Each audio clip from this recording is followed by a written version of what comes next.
Questions orales. The honourable... L'honorable chef de l'opposition.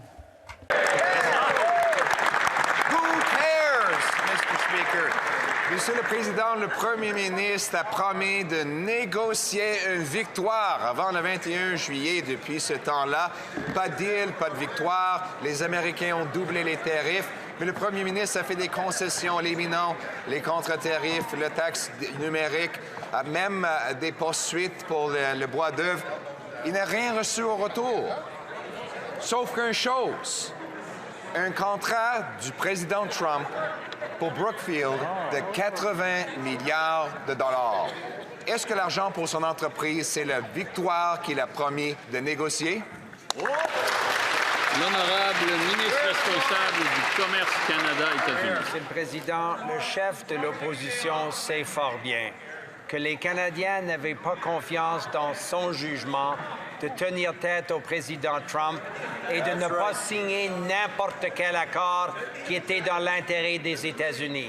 Qu'est-ce que nous avons fait? C'est que nous avons travaillé avec les États-Unis afin de trouver une entente qui sera dans l'intérêt des industries et des travailleurs canadiens. Et en même temps, Monsieur le Président, nous prenons davantage des mesures pour appuyer les travailleurs et les industries canadiennes, même aujourd'hui. Exactement. Honorable chef de l'opposition. Monsieur le Président, vous voulez avoir une bonne nouvelle ou la mauvaise nouvelle? Bon, on va commencer avec la bonne nouvelle parce que c'est tout ce qu'on a. La bonne nouvelle, c'est que David Eby, le premier ministre de la Colombie-Britannique, n'a aucun pouvoir constitutionnel d'empêcher la création du pipeline. Mais le premier ministre, lui, a le droit de le faire en vertu de la loi, à l'article 92 de l'Acte de l'Amérique du Nord britannique. Alors, est-ce que le premier ministre va arrêter de se cacher derrière les premiers ministres qui sont impuissants, en fait, et de permettre le pipeline dès aujourd'hui? Le ministre des Ressources naturelles. Monsieur le Président, j'invite le député d'en face d'acheter un billet pour Calgary demain. Il va voir comment le gouvernement provincial travaille avec les provinces pour se doter d'un Canada fort. Honorable chef de l'opposition. Demain, le premier ministre va présenter un morceau de papier qui ne vaut rien et il va dire que le premier ministre de la Colombie-Britannique peut exercer un droit de veto à n'importe quel moment. Mais en réalité, les Canadiens veulent un pipeline pour pouvoir exporter nos ressources. Mais pourquoi ne pas défendre les Canadiens?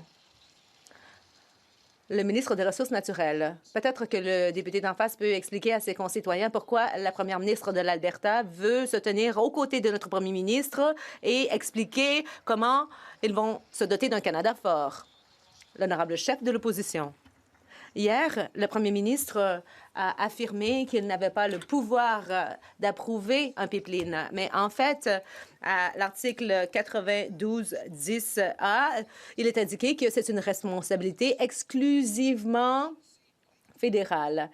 Et dans le projet de loi C5, le premier ministre s'est accordé aussi la capacité d'intervenir pour qu'un projet soit réalisé. Autrement dit, le gouvernement a le pouvoir exclusif et l'autorité légale exclusive pour approuver le pipeline. Alors, pourquoi ne pas approuver le pipeline dès aujourd'hui?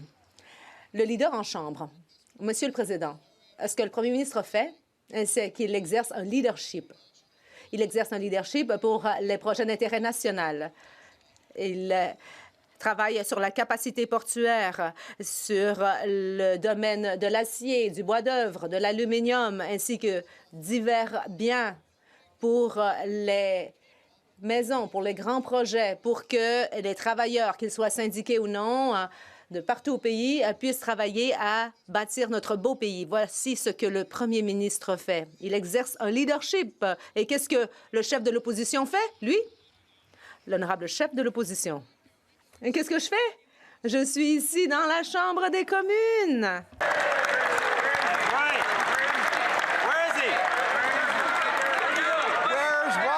Mr. Speaker. Où est Charlie, Monsieur le Président? Il se cache. Nous savons qu'il n'est pas à Ottawa aujourd'hui. Et à l'ordre. Nous sommes tout près d'une ligne à ne pas franchir et elle est sur le point d'être franchie, plus ou moins. Alors, j'invite le député à reformuler sa question. Monsieur le Président, on découvre que si on n'est pas présent, c'est parce qu'on s'en fiche. Hier, le premier ministre a dit on s'en fiche que les Canadiens perdent leur emploi parce qu'il a rompu sa promesse d'obtenir un accord. Mais nous nous en soucions. Alors pourquoi ne le montre-t-il pas? Le ministre, j'invite le député à acheter un billet et à venir demain en Alberta pour voir qui s'en soucie. L'honorable chef de l'opposition, on est passé de jouer des coudes à on s'en fiche. Vous vous rappelez que le premier ministre avait promis de négocier une victoire d'ici le 21 juillet, mais il n'a toujours pas d'accord, il n'a toujours pas de victoire. Il n'a fait que des concessions successives. Il a reculé par rapport aux tarifs, la taxe sur les produits numériques et aussi le bois d'œuvre. Rien n'a été fait et on n'a rien eu en retour. Oh non, attendez, oui, on a eu une contrepartie. Brookfield a obtenu 80 milliards de dollars de contrats qui ont été signés par le président des États-Unis 2 jours seulement après la rencontre avec notre premier ministre. C'est ce qu'il appelle négocier une victoire auprès de Trump? Le ministre responsable des relations commerciales Canada-États-Unis. C'est difficile pour le chef de l'opposition d'admettre que le Canada, en ce moment, a le meilleur accord possible par rapport aux autres partenaires commerciaux des États-Unis. Mais ce n'est pas suffisant pour les travailleurs canadiens, ce n'est pas suffisant pour nos entreprises non plus. Et contrairement au chef de l'opposition qui, lui, signerait n'importe quel mauvais accord qu'on lui présenterait, nous ne voulons pas agir ainsi. Nous avons dit que nous allions déployer tous les efforts pour appuyer les travailleurs canadiens, l'industrie canadienne. Nous allons acheter canadien, nous sommes notre meilleur client et nous allons négocier un accord avec les États-Unis. De Belleuil-Chambly. Monsieur le Président, en 1995, un premier ministre libéral en a passé une vite au Québec. Essentiellement, tricher, mentir, cacher. En 2025, est-ce qu'un autre premier ministre libéral va en passer une autre vite aux provinces et au Québec à partir d'un mandat obtenu en élection sur la base des tarifs et du commerce? Il aurait en fait un agenda pétrolier sur le dos du Québec et des provinces au profit d'actionnaires américains et de lui-même. Bravo!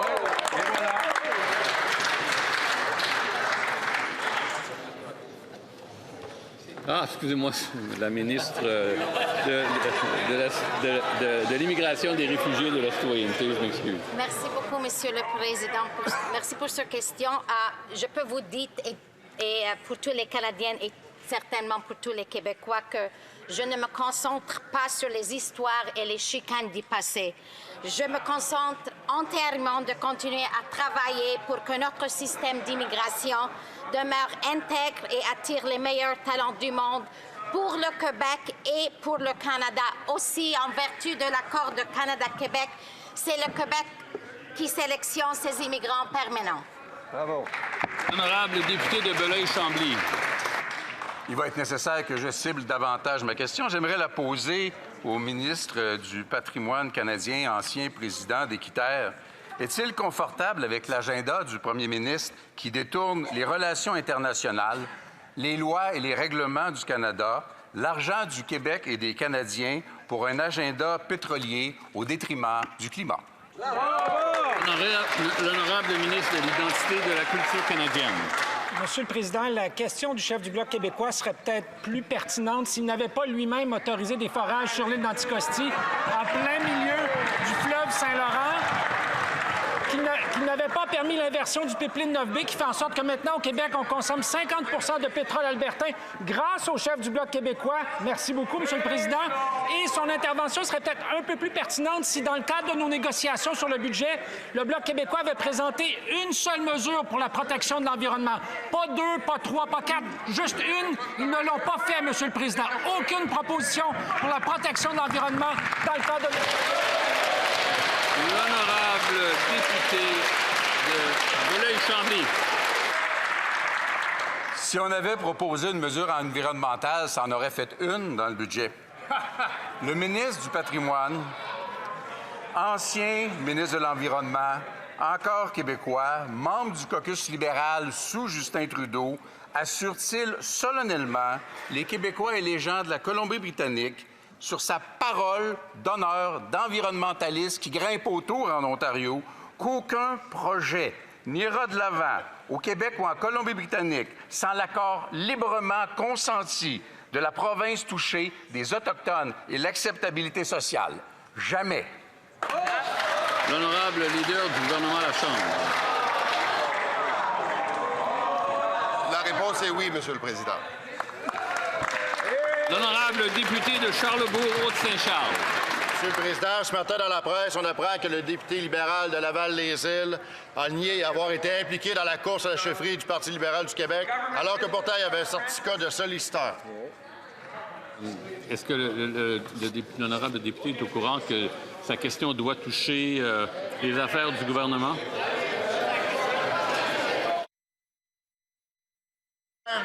Je pense que c'est assez clair que ça touche un membre du Parlement qui est assis en avant de moi. Et je pense que la question est pertinente. Maintenant, Monsieur le Président, la question est claire.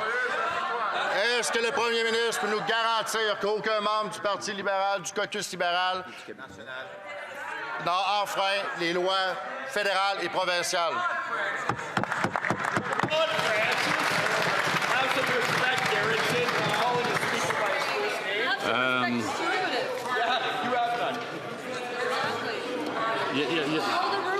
Je vois pas que ça touche vraiment une politique du gouvernement fédéral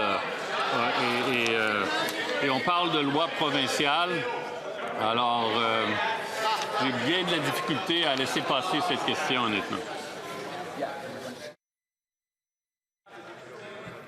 De Charlebourg, Haute-Saint-Charles, une deuxième tentative. Monsieur le Président, on est là pour parler du respect des lois fédérales. Puis là-dessus, il faut rappeler les faits. L'ancienne chef parlementaire du Parti libéral du Québec, Marois Risky, a dit à Pablo Rodriguez qu'il y avait un fling-flang libéral à Ottawa.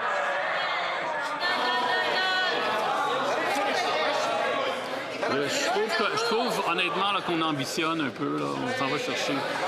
On parle des oui-dire non prouvés. Ça n'a rien à voir avec les politiques du gouvernement. Alors, je ne peux pas permettre cette question.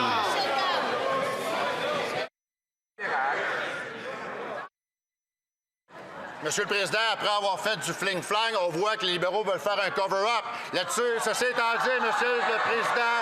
OK, l'honorable député, the honorable member for Barrie South. Le député de Barrie South Innisfil.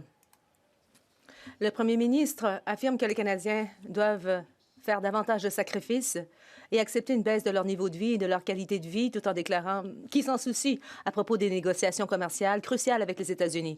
Il agit davantage comme une équipe avancée pour Brookfield que comme un défenseur des Canadiens. Partout où il va, un accord pour Brookfield suit, tandis que les droits de douane restent en place ou augmentent. Nous avons appris cette semaine que le premier ministre devrait toucher des millions de dollars en primes grâce au succès de Brookfield. Comment se fait-il qu'il joue des coudes pour ses amis de Brookfield alors qu'il ne se soucie pas des entreprises canadiennes et des familles canadiennes qui sont touchées par les droits de douane? La ministre de l'Emploi et des Familles. Monsieur le Président, depuis que le premier ministre est entré au pouvoir, il a défendu les travailleurs et les entreprises de partout au pays et dans quelques minutes, le premier ministre va encore le faire. Il va défendre les entreprises de l'acier et du bois d'œuvre ainsi que les travailleurs syndiqués qui travaillent si fort pour protéger l'économie locale de leur région. Alors pourquoi ne pas se joindre à nous et travailler pour les familles canadiennes plutôt que dans leur propre intérêt? Le député de Barrie South Innisfil. Il a dit qu'il ne se soucie pas des négociations commerciales, mais vous savez ce dont on devrait se soucier? Eh bien, malgré que le premier ministre a mis en place un filtre éthique par rapport à Brookfield, nous avons appris cette semaine que le premier ministre avait rencontré les dirigeants de Brookfield à huis clos dans son bureau en octobre, ce qui prouve que ce filtre éthique n'est en fait qu'un écran de fumée. Le premier ministre et Brookfield ont tout à gagner de ces politiques. Il sait qu'il ne peut avoir aucun contact avec Brookfield, mais il les a quand même rencontrés. Pourquoi avoir rencontré Brookfield, sachant qu'il est interdit d'avoir tout contact avec cette entreprise? Le secrétaire d'État au travail. Le premier ministre fait son travail. Il va défendre les travailleurs de l'acier. On va le voir dans quelques minutes. Il va défendre l'acier canadien et les travailleurs qui produisent cet acier. Nous allons renforcer notre industrie de l'acier. Nous allons défendre les travailleurs de l'acier et nous investissons dans nos travailleurs. Les conservateurs, eux, investissent dans les dissensions. Le député de Leeds, Grenville, Thousand Islands, Rideau Lakes. Le premier ministre a reculé par rapport aux contre-tarifs. Il a reculé dans le dossier du bois d'œuvre. Et puis, voici ce qu'il a dit. Qu'il s'en soucie. Les Canadiens pensent que le premier ministre n'a rien retiré de ces négociations, mais en fait, il n'a rien trouvé pour les Canadiens. Par contre, il a trouvé un contrat de 80 milliards de dollars dans le domaine nucléaire pour Brookfield.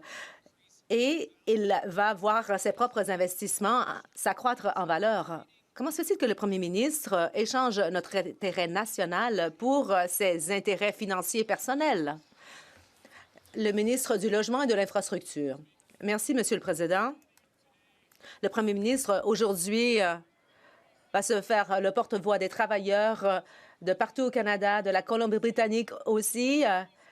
Et il va défendre le bois d'œuvre en Colombie-Britannique. Il va abaisser les coûts de transport de partout au pays. Et le bois de la Colombie-Britannique va être employé pour la construction domiciliaire de partout au pays.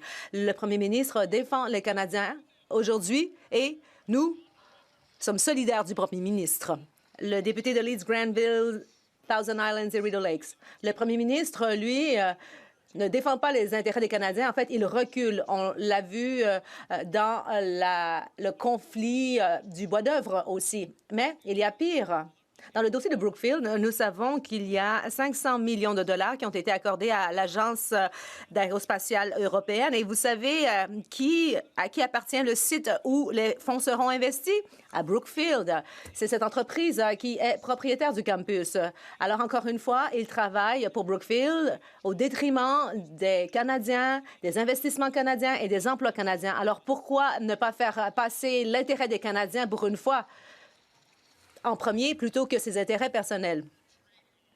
Le ministre des Ressources naturelles. Monsieur le Président, nous sommes en pleine guerre commerciale et pendant que les conservateurs se concentrent sur des théories du complot, nous, à l'ordre, silence.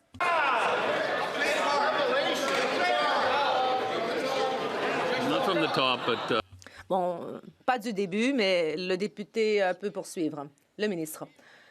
Monsieur le Président, nous sommes en pleine guerre commerciale et pendant qu'en face, on présente des théories du complot, nous allons voir que le premier ministre va prendre la parole plus tard aujourd'hui et va faire une très grande annonce pour le secteur forestier, en plus du 1,2 milliard de dollars que nous avons déjà annoncé. Voilà comment nous défendons le Canada.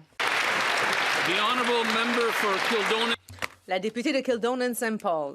Bon, le premier ministre avait de belles paroles pour nous durant les élections, mais en fait, il n'a pas eu d'accord avec les États-Unis. Il a reculé par rapport à la taxe sur les services numériques et il n'a pas obtenu d'accord non plus pour le bois d'œuvre. Mais soyons justes, il a obtenu certains résultats, ne serait-ce que par rapport à Brookfield, parce que Brookfield a signé un accord dans le domaine nucléaire de 80 milliards de dollars à peine quelques jours après que le premier ministre ait rencontré le président américain. Comment se fait-il que pour Brookfield, ça aille si bien alors que les Canadiens, eux, sont laissés en touche? Le secrétaire d'État aux institutions financières. Le chef conservateur, lui, est occupé à écrire des lettres et à se débattre avec lui-même, mais nous prenons des mesures pour aider à l'industrie de l'acier et du bois d'œuvre et nous défendons ces travailleurs. Bonne nouvelle, de nouvelles mesures seront annoncées. Et nous allons faire en sorte que les producteurs de produits canadiens auront un meilleur accès à des marchés. Nous allons être aussi notre meilleur client dans le domaine du bois d'œuvre et nous allons accroître les avantages pour les travailleurs et les entreprises du bois d'œuvre. Et j'encourage le chef conservateur à l'ordre. Silence. L'honorable député de Repentigny. Monsieur le Président, les libéraux veulent un deuxième pipeline de pétrole sale dans l'Ouest. Même après Trans Mountain, ils ont encore soif. Ça n'a rien à voir avec Donald Trump. Ils veulent vendre plus de pétrole sale en Asie. Ce pipeline-là, grâce à C5, va contourner les lois environnementales.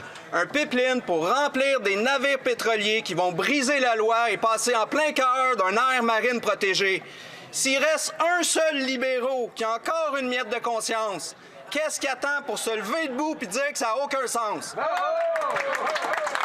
L'honorable ministre de l'Environnement et du Changement climatique. Monsieur le Président, comme je l'ai fait hier, j'aimerais bien parler des projets dont nous avons à l'avant, que notre gouvernement met à l'avant pour bâtir un Canada fort. Je l'ai déjà dit hier quand j'ai parlé bien. Si on veut parler de Québec, nous avons le projet Nouveau Monde Graphite à Saint-Michel-des-Saints, Québec. Excellent. C'est un projet qui va alimenter des composants essentiels pour les batteries de véhicules électriques et de stockage d'énergie. Puis on a d'autres projets comme ça, mais tous les projets qu'on met à l'avant, on va respecter les juridictions des provinces et on va respecter les droits autochtones. Honorable député de Repentigny. Monsieur le Président, c'est clair qu'ils ont honte. Chaque fois qu'on parle aux libéraux de leur nouveau pipeline de pétrole sale, ils répondent sur n'importe quoi d'autre. Ils savent que c'est une catastrophe pour le climat, ils savent que c'est une catastrophe pour la biodiversité, ils savent aussi que c'est un risque de catastrophe économique, financière, comme Trans Mountain. Mais demain, ils vont regarder leur premier ministre sourire avec Danielle Smith pour annoncer un pipeline que personne ne veut défendre de l'autre bord. On voit qu'ils ont honte. Mais la vraie question, Monsieur le Président, est-ce qu'ils se rendent compte qu'ils ont raison d'avoir honte? L'honorable leader du gouvernement à la Chambre. Monsieur le Président, nous sommes au contraire très fiers de contribuer à la construction du pays, à la création d'opportunités partout au Canada, comme l'énergie renouvelable un peu partout sur le territoire, comme des projets majeurs dont la mine dont vient de parler ma collègue, ce que le Bloc québécois, qui veut anéantir notre économie, et entre eux et les conservateurs qui veulent ouvrir les vannes et écraser tout le monde devant eux, le Parti libéral et le gouvernement libéral trouvent, comme toujours, le juste milieu, Monsieur le Président. L'honorable député de Montmorency, Charlevoix. Monsieur le Président, le premier ministre est passé de « ça va jouer du coude » à « on s'en fout » après avoir échoué à conclure une entente avec les États-Unis sur les tarifs. Il a reculé sur les taxes sur le service numérique, sur les contre-tarifs et sur les mesures légales sur le bois d'œuvre. On pensait qu'il n'y avait rien obtenu, mais en réalité, il n'y a rien obtenu pour les Canadiens. Pourtant, les Américains, eux, ont signé une entente nucléaire de 80 milliards avec l'entreprise du premier ministre, Brookfield. Et on le sait, quand Brookfield fait de l'argent, le premier ministre s'enrichit. Pourquoi le premier ministre sacrifie les intérêts des Québécois et des Canadiens pour son intérêt personnel? Honorable secrétaire parlementaire de la ministre de l'Industrie. Monsieur le Président, quand le Premier ministre prend une décision, c'est dans l'intérêt de tous les Canadiens. C'est pour ça qu'on a fait plusieurs voyages qu'ils n'aiment pas beaucoup, plusieurs voyages à l'étranger pour aller chercher de l'investissement. C'est pour ça que cet après-midi, il y aura une annonce très importante et je conseille aux collègues de prêter attention parce qu'il y aura des choses pour le bois d'œuvre et pour l'acier, pour supporter notre industrie, pour supporter notre économie, Monsieur le Président. C'est ça ce qu'on fait à chaque jour. L'honorable député de Montmorency-Charlevoix. Les conflits d'intérêts reliés à Brookfield, c'est pas évident à gérer. Le greffier du conseil privé nous a dit que ça prenait des équipes pratiquement à temps complet pour gérer les conflits d'intérêts du premier ministre. Il a même vendu lui-même ses parts de Brookfield pour être sûr de faire son travail correctement. Le chef du cabinet du premier ministre, lui, nous a révélé qu'il devait parler à chaque jour au commissaire à l'éthique pour être sûr que tout allait sur les tracks. Le premier ministre fait monter les tarifs à chaque fois qu'il sort du pays. Il n'est pas capable de négocier à l'avantage des Canadiens. Puis en plus, il faut engager des dizaines de personnes pour gérer ces conflits. Est-ce qu'il pourrait au minimum faire comme M. Sabia, vendre ses parts et arrêter d'être en conflit à chaque jour?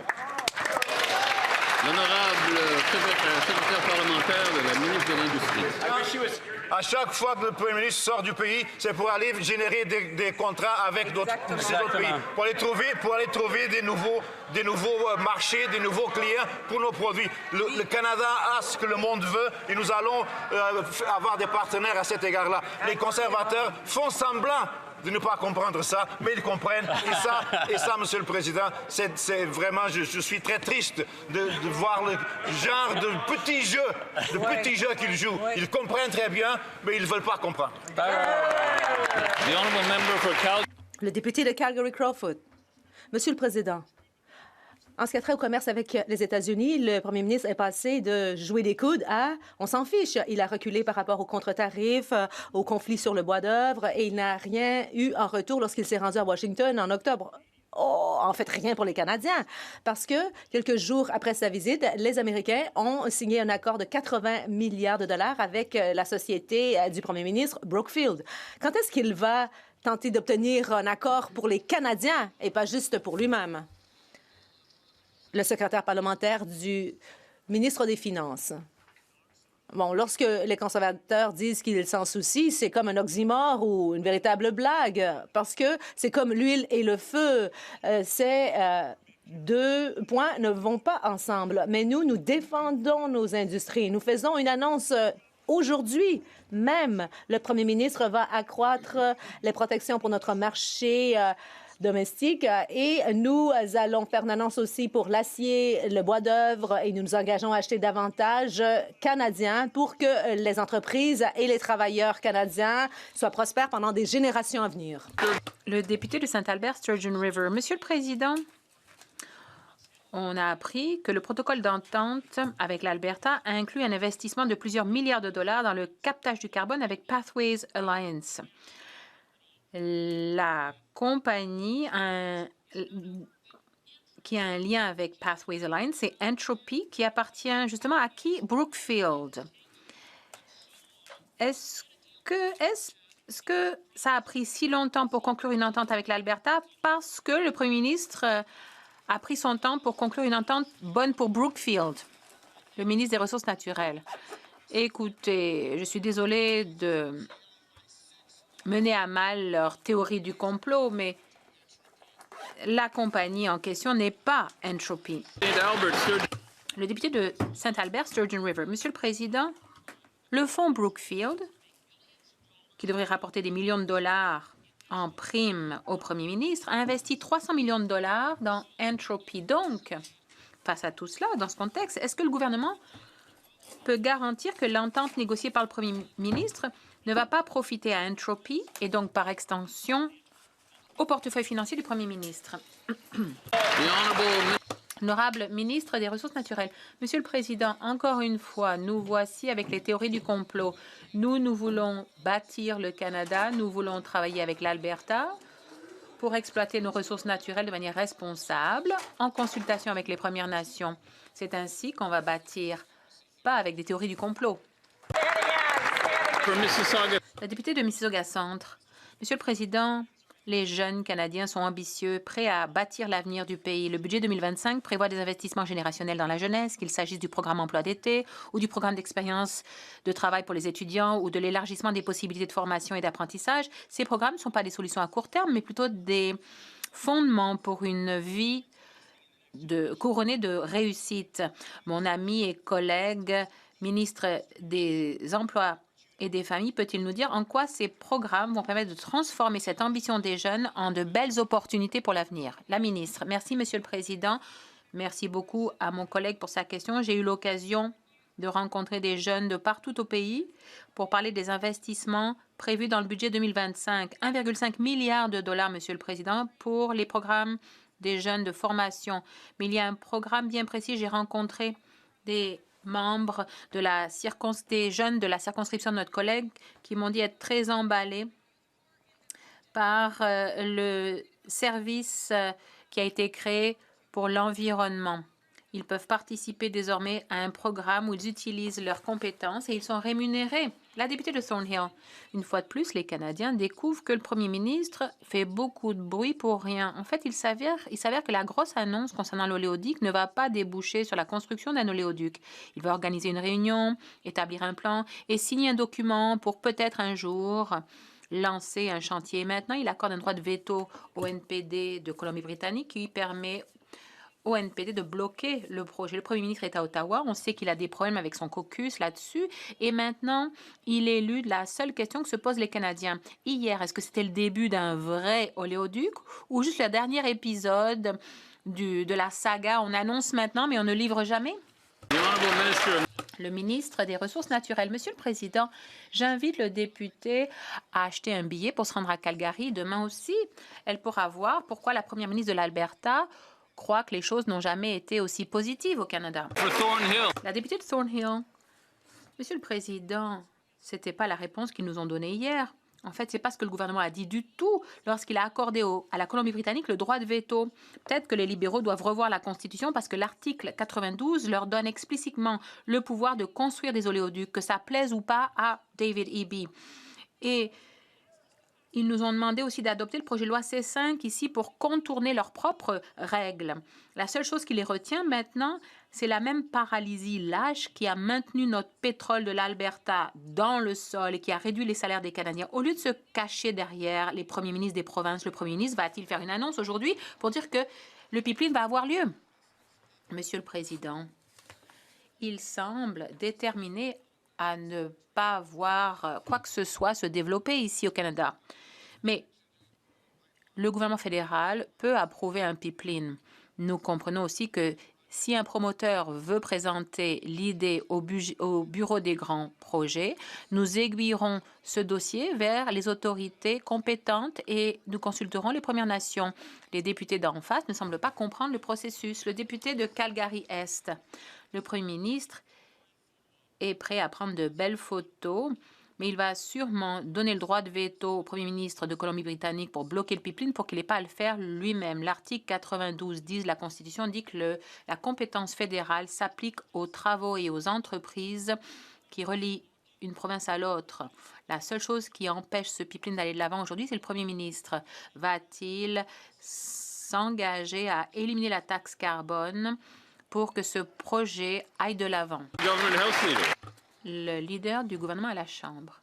Monsieur le Président, on a appris au cours de la dernière campagne électorale que le chef de l'opposition n'avait en fait jamais parlé au premier ministre conservateur de l'Ontario, Monsieur Ford. Maintenant, je sais que le chef de l'opposition est quelqu'un qui aime regarder derrière lui, mais là, il faudrait peut-être qu'il tire les leçons de son erreur, qu'il ne fasse pas la même erreur avec la première ministre de l'Alberta. Le chef de l'opposition devrait vraiment appeler Danielle Smith, s'il vous plaît. Le député de Calgary-Est, écoutez, ce que dit notre collègue ne tient pas debout. Il y a tellement d'air chaud qui sort de sa bouche qu'on devrait lui imposer la taxe carbone. Le Premier ministre a promis toutes sortes de belles choses avec ce pipeline, mais il va se cacher derrière quelqu'un d'autre pour faire annuler le projet, pour qu'il n'ait pas à le faire lui-même. La seule personne qui peut faire approuver cet oléoduc, c'est le Premier ministre. Le pipeline doit-il être parrainé par Brookfield pour finalement aboutir ou pas? Le ministre des Ressources naturelles. Monsieur le Président, malheureusement, écoutez, l'avion va être très, très plein. J'invite le député d'en face, lui aussi, à acheter un billet pour venir à Calgary et voir comment il pourrait travailler avec le gouvernement provincial pour bâtir un Canada plus robuste. L'honorable député de North Island, Powell River. Ce premier ministre a promis de bâtir un Canada plus fort. Et pourtant, lorsqu'il s'agit d'un oléoduc vers la côte de Colombie-Britannique qui pourrait mettre fin au monopole américain sur le pétrole canadien et rapporter des milliards au Canada, eh bien, tout d'un coup, il se transforme en spectateur impuissant. Il se cache derrière le premier ministre néo-démocrate de la Colombie-Britannique. Il abandonne ses responsabilités, se dérobe à son rôle de dirigeant. La Constitution est claire, les pipelines relèvent de la compétence exclusive du fédéral. Ne pas agir, c'est trahir nos intérêts nationaux, trahir nos travailleurs et brader notre économie aux Américains. Vont-ils construire cet oléoduc, oui ou non? La ministre.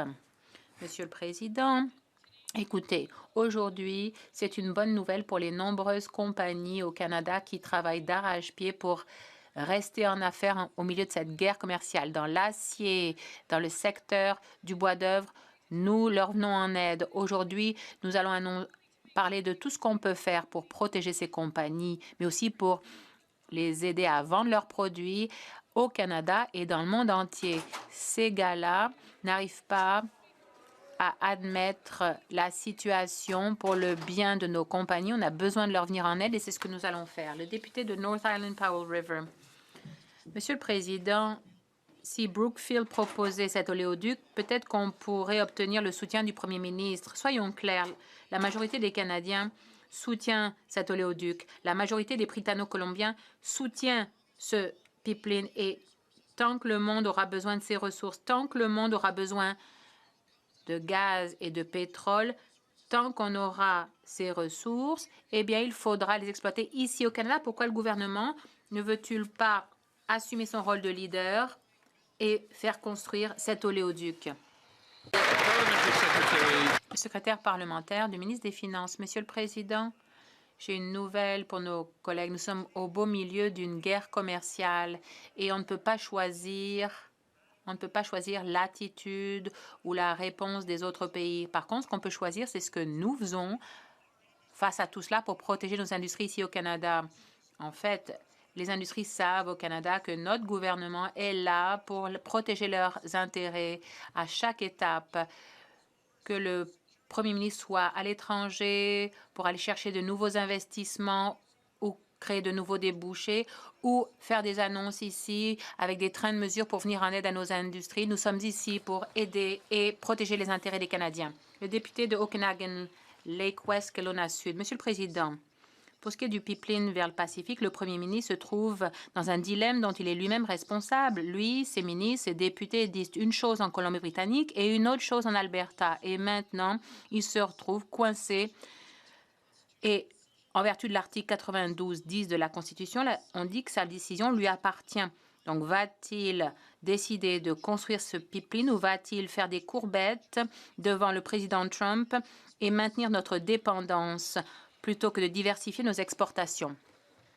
Le ministre. Monsieur le Président, peut-être qu'on devrait aborder la chose différemment. Le député de Colombie-Britannique est-il en train de nous dire vraiment que, et même étant donné les commettants qu'il représente et les Premières Nations, est-ce qu'il est vraiment en train de nous dire que le gouvernement du Canada ne devrait pas avoir le consentement de la Colombie-Britannique ou des provinces ou ni même consulter les Premières Nations et qu'il peut agir de son propre chef, le gouvernement fédéral? J'espère que ce n'est pas ce qu'il veut dire parce qu'il n'a pas bien pensé à son affaire. Le député, une fois qu'il y aura mieux pensé, pourra nous reposer la question. Le gouvernement du Canada, selon moi, est sur la bonne voie. Le député de Okanagan Lake West, Kelowna Sud. Quelle arrogance! Il ne s'est pas adressé à mes commettants, alors que moi, oui. À l'heure actuelle, la seule chose qui traverse les frontières provinciales, c'est l'indécision du Premier ministre. Un livreur de pizza est plus productif que ce Premier ministre, car au moins, il sait où il travaille et où il doit livrer. L'article 92-10 est clair. Le pouvoir d'agir lui appartient. Le Premier ministre va-t-il arrêter de se cacher derrière les premiers ministres provinciaux et la procédure, ou va-t-il enfin défendre notre pays, abroger l'interdiction des pétroliers, supprimer la taxe sur le carbone et construire cet oléoduc qui est dans l'intérêt national? L'honorable ministre. Monsieur le Président, nous voulons remercier nos collègues conservateurs pour leur indignation faite de toutes pièces. Mais j'aimerais lui rappeler à lui et à tous ses collègues du caucus que notre gouvernement s'est engagé lors des dernières élections. C'était une campagne électorale que les conservateurs préféraient peut-être oublier, mais nous nous sommes engagés à bâtir une économie de la bonne façon par le biais de grands projets qui respectent nos engagements en matière environnementale, nos obligations envers les peuples autochtones, et nous voulons travailler avec les provinces et les territoires. Eux, en face, ça ne leur plaît pas, mais nous, si, et nous sommes fiers de continuer sur la même lancée. Le député de Calgary, Signal Hill. Monsieur le Président, le Premier ministre nous a dit qu'il voulait que le Canada soit une superpuissance énergétique. Eh bien, bonne nouvelle. Ce Premier ministre peut approuver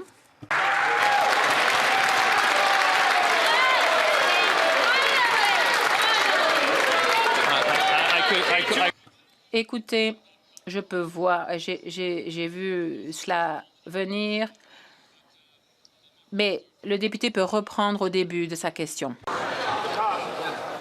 Monsieur le Président, le Premier ministre avait dit qu'il voulait faire du Canada une superpuissance énergétique. Eh bien, j'ai une bonne nouvelle. Ce Premier ministre peut approuver un oléoduc vers la côte de Colombie-Britannique. L'article 92-10 de notre Constitution donne au Premier ministre le pouvoir d'intervenir sur des projets interprovinciaux comme les oléoducs. Ce n'est pas au Premier ministre des provinces d'intervenir, mais au Premier ministre. Va-t-il arrêter de se cacher et approuver un pipeline vers cette côte pour qu'on puisse faire aboutir cet oléoduc qui est dans l'intérêt national? Le ministre des Ressources naturelles, Monsieur le Président, ce Premier ministre, jusqu'à maintenant, a fait en sorte que 117 milliards de projets soient aiguillés vers le bureau des grands projets. Le député pourrait se joindre à nous demain à Calgary pour voir comment notre gouvernement, avec les provinces, bâtissent un pays fort. Le député de Pickering-Brooklyn. Monsieur le Président, cette semaine, alors que nous entamons les 16 jours d'activisme contre la violence sexiste et alors que nous célébrons aujourd'hui la journée de sensibilisation à la violence économique, il faut se souvenir des innombrables femmes, enfants et familles dont la vie a été bouleversée à jamais par la violence. Il faut se rappeler que cette violence ne laisse pas toujours des cicatrices visibles. Souvent, cette violence est cachée derrière des portes closes. Elle prend la forme de contrôle, d'isolement et d'abus économiques qui peuvent piéger quelqu'un dans une situation dangereuse. La ministre de la Condition féminine et de l'égalité des sexes peut-elle nous dire ce que fait notre gouvernement pour reconnaître et combattre la violence économique et pour soutenir ceux et celles qui vivent cette forme de violence douloureuse et souvent invisible? Honorable ministre. Je remercie mon honorable collègue pour sa question. Alors que nous marquons les 16 jours d'activisme contre la violence sexiste, nous nous souvenons du travail des femmes qui ont lancé ce mouvement et on pense au travail qui nous attend. À l'occasion de la journée de sensibilisation, nous reconnaissons que la violence peut être physique, émotionnelle et psychologique. C'est pourquoi, dans notre budget, nous nous sommes engagés à collaborer avec les institutions financières pour élaborer un code de conduite pour prévenir la violence économique, pour les aider à identifier et à la reconnaître et intervenir en toute sécurité. Nous allons continuer de travailler pour que les femmes puissent être à l'abri de cette violence. C'est dommage que les députés d'en face aient voté contre cette mesure. Le député de Oshawa. Monsieur le Président, lorsque le Premier ministre s'est fait demander en fin de semaine s'il avait parlé à Trump pour parler du commerce, il a dit « Qui s'en soucie? On s'en fiche. » Eh bien, apparemment, ce n'était pas une question brûlante. Eh bien, Monsieur le Président, les conservateurs, eux, s'en soucient, tout comme les milliers de travailleurs de l'automobile à l'usine GM de Oshawa qui ont perdu leur emploi à cause de cette guerre commerciale. Comment le Premier ministre peut-il regarder ces travailleurs de l'automobile d'Oshawa dans les yeux et leur dire qu'ils se fichent d'eux et que leurs emplois ne sont pas importants? Le secrétaire d'État des institutions financières. Monsieur le Président, une bonne nouvelle pour les conservateurs. Nous nous soucions. Cet après-midi, nous allons annoncer de nouvelles mesures pour limiter les importations pour que nos produits puissent avoir accès au marché national. Nous serons notre meilleur client. Nous allons construire avec notre acier, avec notre bois d'œuvre. Nous allons accroître les protections pour nos travailleurs dans ces secteurs et pour qu'ils puissent s'adapter et fleurir dans ce nouveau paysage. Le chef d'en face se soucie que de lui-même. Il se soucie de la révolte au sein de son caucus. C'est tout.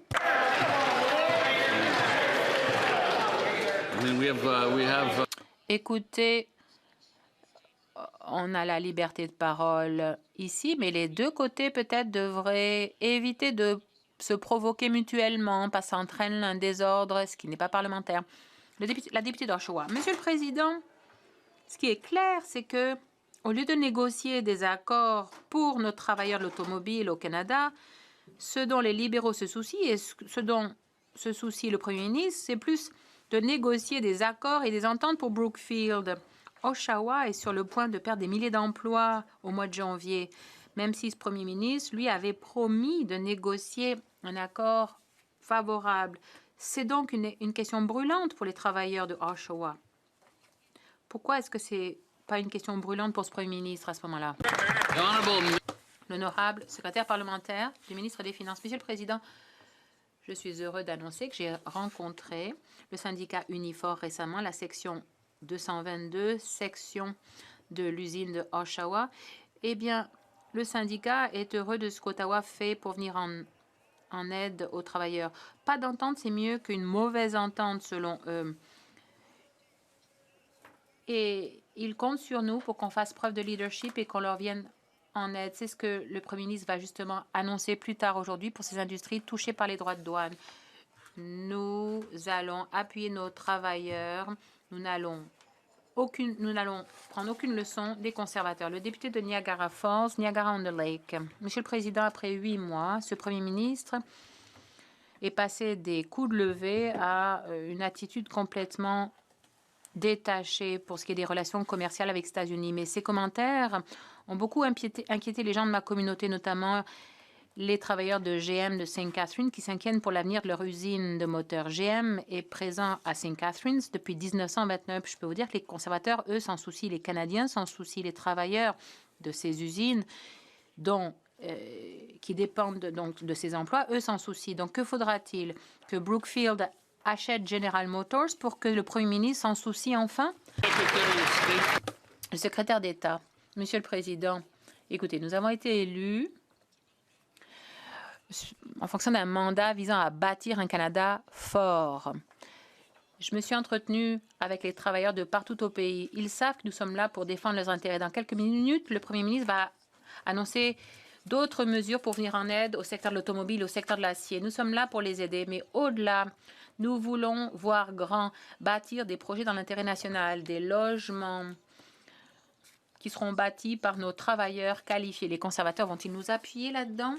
Le député de Victoria. Monsieur le Président, en 2011, le gouvernement conservateur de Harper a créé les conditions propices à l'émergence de camionneurs au rabais, un genre de stratagème dans le cadre duquel les entreprises de transport routier classifient à tort des chauffeurs comme étant des entrepreneurs indépendants pour éviter de payer des charges sociales. Ça a nui aux travailleurs, ça a faussé la concurrence au sein du marché.